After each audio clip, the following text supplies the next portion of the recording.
école, nous allons nous adresser aux élèves des classes de 3e dans le chapitre poussée d'Archimède. Et je suis avec le professeur Agouto Adama et sans oublier la présence de monsieur l'inspecteur. Ça va, monsieur l'inspecteur, bienvenue encore. Merci. Alors, nous sommes avec les élèves des classes de 3e sur le chapitre poussée d'Archimède. La poussée d'Archimède est une force qui nous suit dans notre vie quotidienne. Elle est présente dans bien des phénomènes, dans l'air, dans l'eau, et explique pourquoi, par exemple, un bateau peut flotter sur l'eau, pourquoi un ballon de baudruche ou bien un ballon de montgolfière peut s'élever dans l'air. Donc, c'est nécessaire que les enfants maîtrisent cette force. C'est nécessaire que vous maîtrisiez, n'est-ce pas, cette partie du programme académique et surtout prenez vos cahiers, notez tout ce que le professeur va vous transférer comme bagage et j'espère que vous allez suivre attentivement à Bonne École. C'est parti.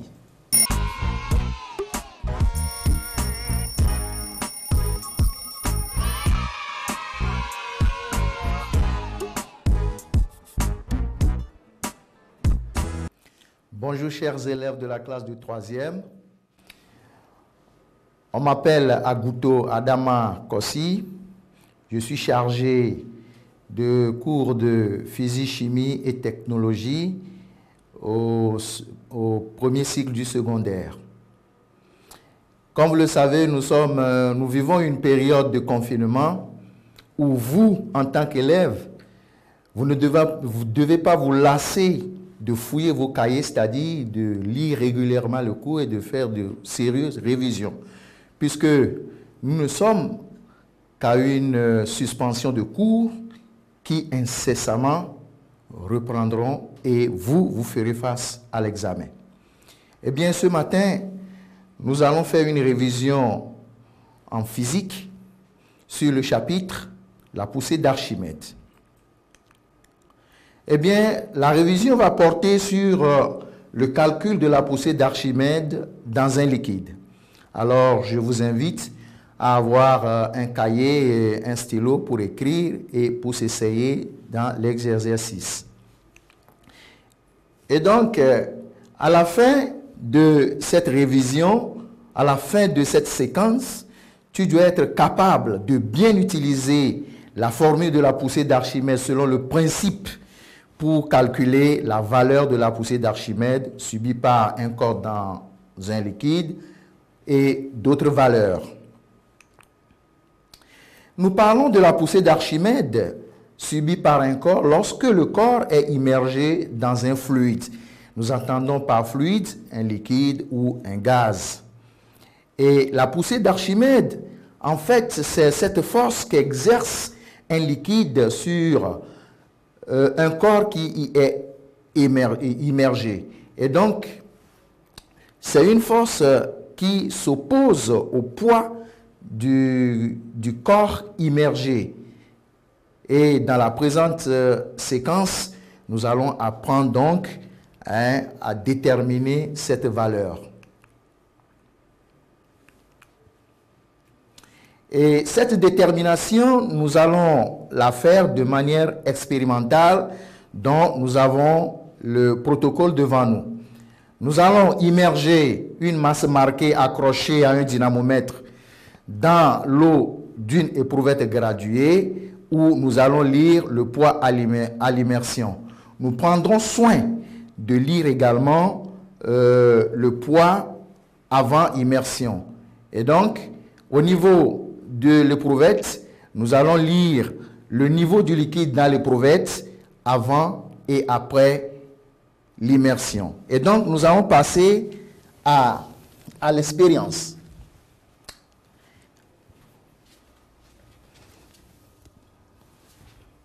Alors, nous allons accrocher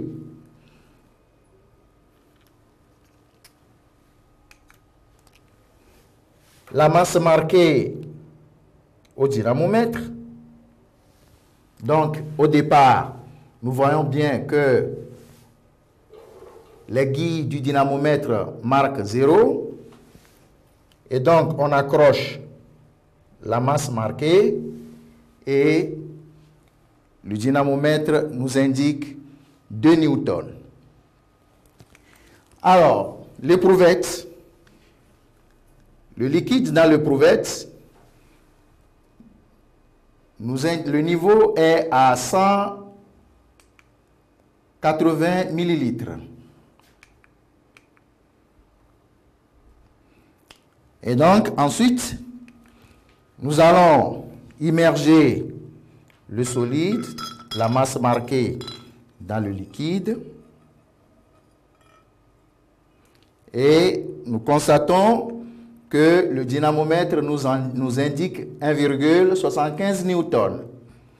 Et au niveau du liquide, nous avons 206 millilitres. Donc voilà l'expérience que nous avons fait en immergeant la masse marquée. Et donc, en résumé, voici les valeurs que nous avons en faisant l'expérience. Nous avons le poids avant immersion que nous appelons le poids réel, qui a une valeur de 2 newtons.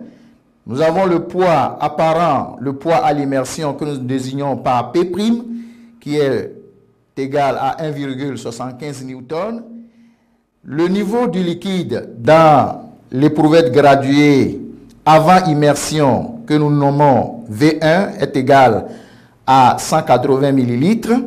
Et le niveau, le volume du liquide dans l'éprouvette après immersion, que nous désignons par V2, est égal à 206 millilitres.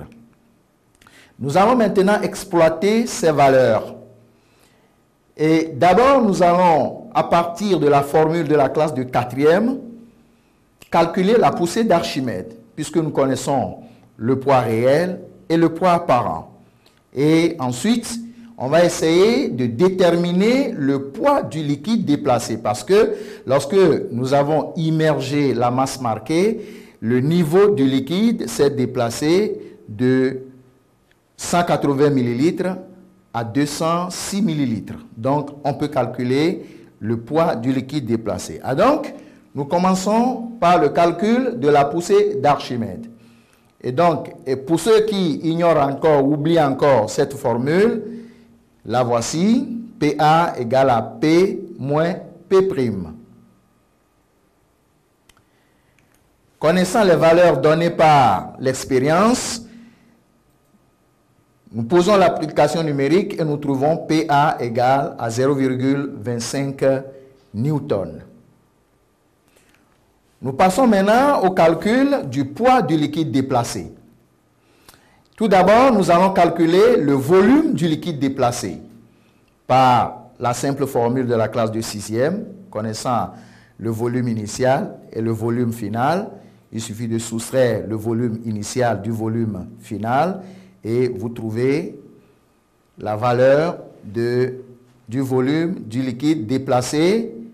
Pour tout calcul fait, avec les valeurs que nous avions eues, nous trouvons 26 millilitres ou 26 décimètres cubes. Connaissant le volume du liquide déplacé et connaissant la masse volumique de l'eau, qui est 1 gramme par centimètre cube, nous pouvons calculer la masse du liquide déplacé, qui se calcule par la masse volumique du liquide multipliée par le volume du liquide déplacé. Et avec les valeurs de l'expérience, nous trouvons 26 grammes ou 0,026 kg. Connaissant la masse du liquide déplacé et se référant au chapitre précédent, nous pouvons calculer le poids du liquide déplacé. Le poids du liquide déplacé qui va se calculer en multipliant la masse du liquide déplacé par l'intensité de la pesanteur qui a une valeur de 9,8 newtons par kilogramme. Et pour tout calcul fait, en fait, nous trouvons 0,2548 newtons. Et lorsque nous voulons présenter un résultat à 2 chiffres après la virgule par troncature, alors nous revenons à 0,25 newtons. Alors, qu'est-ce que nous remarquons? Nous remarquons que la poussée d'Archimède que nous avions calculée avec le poids réel et le poids apparent a la même valeur que le poids du liquide déplacé. En conclusion, la poussée d'Archimède subie par un corps immergé dans un liquide est égale au poids du liquide déplacé. Lorsque nous prenons l'expression de la masse qui est égale à la masse volumique du liquide multipliée par le volume du liquide déplacé et que nous remplaçons la masse du liquide déplacé dans la formule, l'expression qui permet de calculer le poids, alors nous obtenons la fameuse formule PA égale à ρ du liquide multiplié par le volume du liquide déplacé multiplié par G. Mais attention, nous remarquons que selon le principe, la poussée d'Archimède est une force verticale dirigée vers le haut et d'intensité égale au poids du liquide déplacé. Et dans l'application de cette formule, nous devons faire très attention au niveau des unités. Alors, lorsque nous voulons appliquer cette formule de la poussée d'Archimède, nous devons faire très attention au niveau de l'unité de la masse volumique et du volume. Lorsque la masse volumique du liquide est en kilogrammes par décimètre cube, alors vous devez ramener le volume en décimètre cube lorsqu'il ne l'est pas. Ou bien on peut choisir la masse volumique, on peut utiliser la masse volumique en kilogrammes par mètre cube, et là, on doit veiller à ce que le volume du liquide déplacé soit en mètre cube. Et, bien entendu, l'intensité de la pesanteur demeure en newton par kilogramme. Il y a d'autres considérations que nous faisons, puisque durant toute l'expérience, jusqu'à aboutir à la formule, à l'expression, nous n'avons utilisé que le volume du liquide déplacé. Alors, première considération, nous savons que un corps immergé peut être complètement immergé ou partiellement immergé. Dans le cas où le corps est complètement immergé, la considération que nous faisons, c'est que nous considérons le volume du liquide déplacé comme étant le volume du corps. Et lorsque le corps est partiellement immergé, alors le volume du liquide déplacé est égal au volume de la partie immergée du corps. Bien, la poussée d'Archimède, c'est une sensation que nous avons, surtout ceux qui vont se baigner dans l'eau de la piscine ou des lacs, ou lorsque vous plongez votre main dans une quantité importante d'eau, vous sentez une résistance à plonger, à mettre votre main au fond du liquide. Ou bien pour ceux qui vont puiser de l'eau, on sent la même chose. Parce que lorsque vous tirez le seau plein d'eau du puits et lorsque le seau traverse l'eau, ça paraît moins lourd que lorsque le seau est hors de l'eau. Ou bien, plus frappant, lorsque vous saisissez un morceau de polyestyrène ou bien de liège que vous immergez dans un liquide, lorsque vous lâchez le morceau, ce morceau remonte rapidement à la surface. Tout ceci n'est que l'effet de la poussée d'Archimède. Alors, puisque la révision porte sur le calcul de la poussée d'Archimède, on va aborder un exercice d'application. L'exercice nous dit ceci.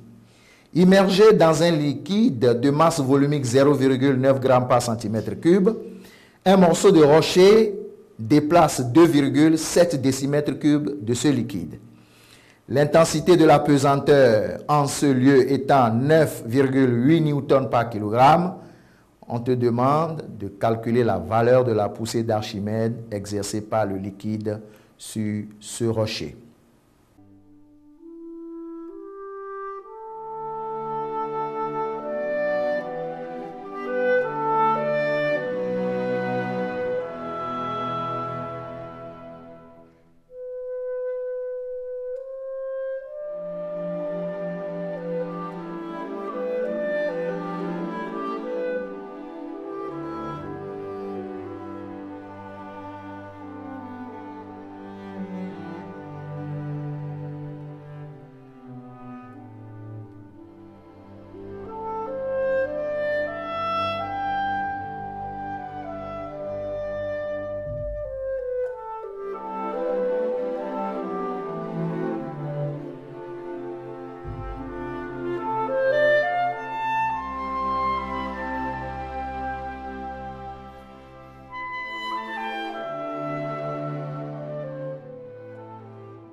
Naturellement, vous aurez pu constater que dans le test n'a donné que des valeurs. Ce que nous appelons les données du test. Maintenant, à toi, l'élève, de s'approprier des valeurs. C'est ainsi que le test a donné 0,9 g par centimètre cube. Qu'est-ce que c'est? C'est la masse volumique du liquide que nous nommons ρL. Le test a donné 2,7 décimètres cubes. Qu'est-ce que c'est? C'est le volume du liquide déplacé par le rocher que nous désignons par VLD, volume du liquide déplacé. Et 9,8 newtons par kilogramme est l'intensité de la pesanteur. Allons donc à la résolution. On nous demande de calculer la valeur de la poussée d'Archimède. Alors, premièrement, nous écrivons et encadrons proprement, soigneusement, la formule. PA égale à la masse volumique ρL multiplié par le volume du liquide déplacé VLD multiplié par l'intensité de la pesanteur. Alors, on passe à l'application numérique. Nous rappelons rapidement les valeurs données par le test et puisqu'il doit y avoir conformité dans les unités, alors on doit veiller à ça, à ce niveau. Donc, nous remarquons que le volume du liquide est en décimètres cubes, alors que la masse volumique du liquide est donnée en grammes par centimètre cube. Alors, nous devons passer à l'unité de la masse volumique qui utilise le décimètre cube. Donc, nous avons 0,9 kg par décimètre cube. Et ainsi, on peut poser l'opération. Et pour tout calcul fait, nous trouvons 23,814 newtons.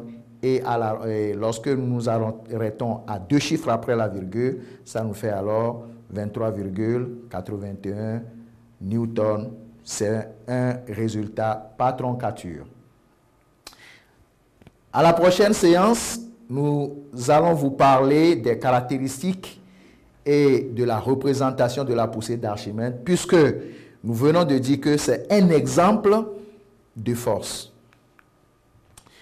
Je ne vais pas vous abandonner de si près. Nous allons aller plus loin, puisque nous avions dit que c'est une révision, on doit manipuler cette formule dans tous les sens pour trouver d'autres valeurs. Alors, un exercice qui va nous permettre d'utiliser la formule.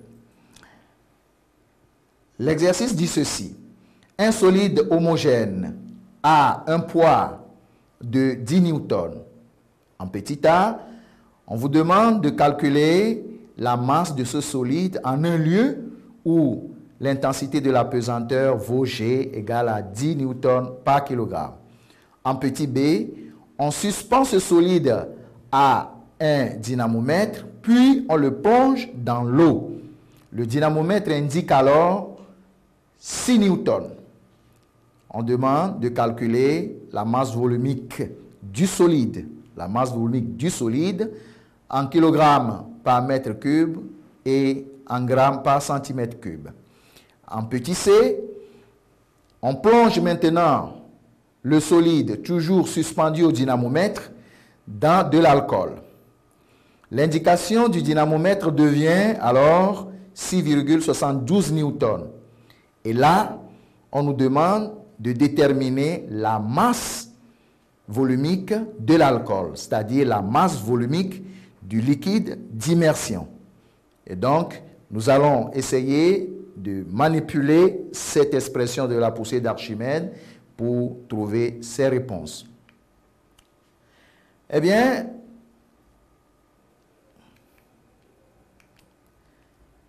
on demande en petit a de calculer la masse du solide. Bien entendu, dans le cours précédent, on a appris à calculer le poids en multipliant la masse par l'intensité de la pesanteur. On en déduit alors la masse qui soit égale au poids divisé par l'intensité de la pesanteur. Et à l'application numérique, P étant égal à 10 newtons, G 10 newtons par kilogramme, alors l'opération posée, on trouve 1 kilogramme. En petit b, là, on nous a demandé, je le rappelle, de calculer la masse volumique du solide. Alors, on doit d'abord calculer la poussée d'Archimède subie par le solide dans l'eau. Et donc, PA dans l'eau est égal au poids du solide moins le poids apparent, P'(E). Et donc, P étant toujours égal à 10 newtons et P' trouvé dans l'eau, c'est 6 newtons. Alors, l'opération fait, on trouve la poussée d'Archimède égale à 4 newtons. Alors, à quoi va servir cette poussée d'Archimède que nous avons trouvée? La poussée d'Archimède que nous venons de trouver va nous permettre de trouver le volume du solide. Alors, voilà l'expression que nous avions revisitée tout à l'heure, et c'est à partir de cette expression que nous avons déduit le volume du solide. Nous avons remplacé le volume du liquide déplacé par le volume du solide parce que c'est un corps qui est complètement immergé. Et donc, le volume du solide déduit sera égal à la poussée d'Archimède subie dans l'eau divisé par le produit de la masse volumique de l'eau par l'intensité de la pesanteur. À l'application numérique, pour tout calcul fait, c'est-à-dire 4 newtons qui est la poussée d'Archimède subie dans l'eau, la masse volumique de l'eau 1 kg par décimètre cube et G 10 newtons par kilogramme, on trouve 0,4 décimètre cube pour le volume du solide. Et bien entendu, connaissant le volume du solide et la masse ayant été calculée au départ avec la formule M sur V, on trouve 2,5 g par centimètre cube ou 2500 kg par mètre cube. Nous passons au calcul du volume, de la masse volumique de l'alcool. Là encore, nous allons d'abord calculer la poussée d'Archimède subie par le solide dans l'alcool, qui nous donne une valeur de 3,28 newtons. Et à partir de l'expression de la poussée d'Archimède, là, nous déduisons directement la masse volumique de l'alcool, qui est égal à la poussée d'Archimède subie par le corps dans l'alcool, divisé par le produit du volume du solide par l'intensité de la pesanteur. Et pour tout calcul fait, nous trouvons 820 kg par mètre cube ou 0,82 g par centimètre cube. Donc voilà la manipulation de la formule donnée par le principe de la poussée d'Archimède. Alors, on va se séparer sur ça avec deux exercices. Le premier que nous trouvons dans le livre de sciences physiques, 3e collection Durando, page 210, l'exercice numéro 15. Et le second que nous trouvons dans le livre de sciences physiques Griard, 3e, page M1, 16, numéro 7. Merci pour votre aimable attention. À la prochaine. Nous allons revenir sur les formules nécessaires, à savoir, à connaître par cœur pour réussir une épreuve contenant ce chapitre. Si vous voulez bien revenir là-dessus pour vos élèves. Bien entendu, vous avez posé ou bien suggéré une inquiétude importante. Effectivement, il y a de la 4e en 3e, nous avons vu deux formules. La première expression, c'est avec le poids réel et le poids apparent. Donc, PA est égal au poids réel moins le poids apparent.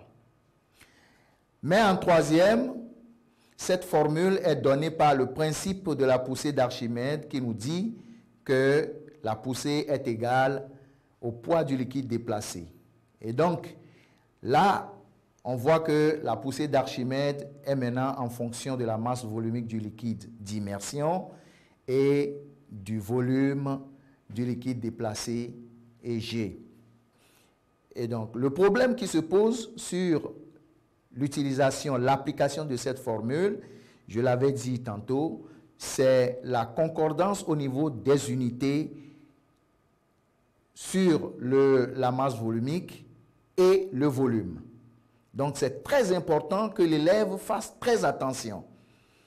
Pour appliquer cette formule, l'élève ne doit jamais utiliser la masse volumique en grammes par centimètre cube. Là, il faut en même temps l'application numérique. Soit il utilise la masse volumique en kilogrammes par décimètre cube. Là, il prend soin de convertir le volume en décimètre cube s'il ne l'est pas. Ou bien, il choisit la masse volumique du liquide d'immersion en unité internationale, le kilogramme par mètre cube. Là, il doit veiller également à ce que le volume soit en mètre cube s'il ne l'est pas. Et dans ce cas, après calcul, il trouve la bonne réponse. Merci, professeur, et merci à vous qui avez suivi ce développement du professeur Agouto Adama. On se retrouve dans un prochain module. Prenez soin de vous et respectez les mesures barrières. À très bientôt dans À Bonne École.